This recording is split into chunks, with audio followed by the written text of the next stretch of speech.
real quickly, upon peace, God willing we get peace, are you open to holding an election in your country?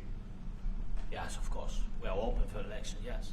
We have to do safety circumstances, and a little bit we need to work in the parliament, because during the war you can't have elections, but we can do security.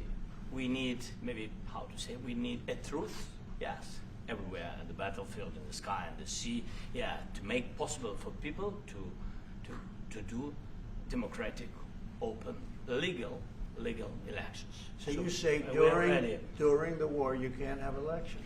So let me just say 3.5 years from now, so you mean if we happen to be in a war with somebody, no more elections. Oh, that's good. I wonder what the fake You like news this is. idea? No, this is No. Speaking of news, I got a question for you. This sounds insane for me even to ask this, but do you think the American media really doesn't even want a peace deal because they've been so critical of you every step of the way as you lead the charge for peace? It's an amazing phenomenon. I said that if in the settlement you got Moscow, St. Petersburg, and thousands of miles around them, they would say, I made a bad deal. The level of hatred and animosity is incredible. Not with all. I mean, we have great people up here. We also have terrible people up there that I think are told what to say.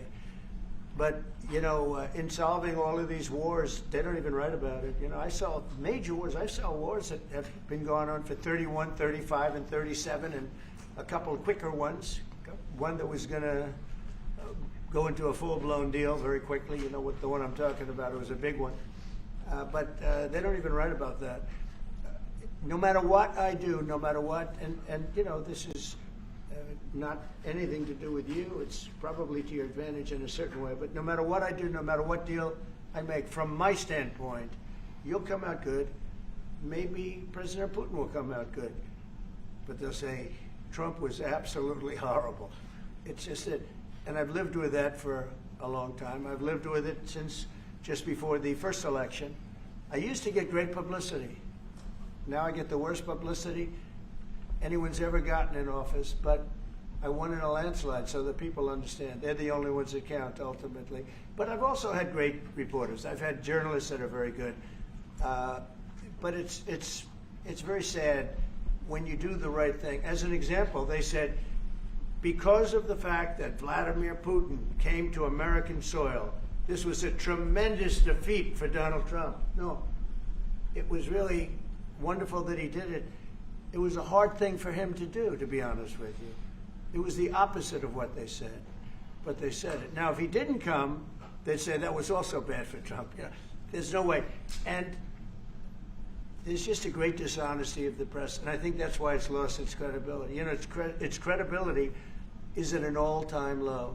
We have a thing going on right now in D.C. We went from the most unsafe place anywhere to a place that now friends are calling me up, Democrats are calling me up, and they're saying, sir, I want to thank you. My wife and I went out to dinner last night for the first time in 4 years, and Washington, D.C. is safe, and you did that in 4 days. I'll tell you, it's safe. I had another friend of mine. He has a son who's a great golfer. He's on tour, and he came in fourth yesterday in the big tournament where Scotty Scheffler made the great shot, and he said his son is going to dinner in Washington, D.C. tonight. I said, would you have allowed that to happen a year ago? He said, no way, no way. He said, what you've done is incredible. And I think the people realize it. But the press says, he's a dictator, he's trying to take over. No, all I want is security for our people.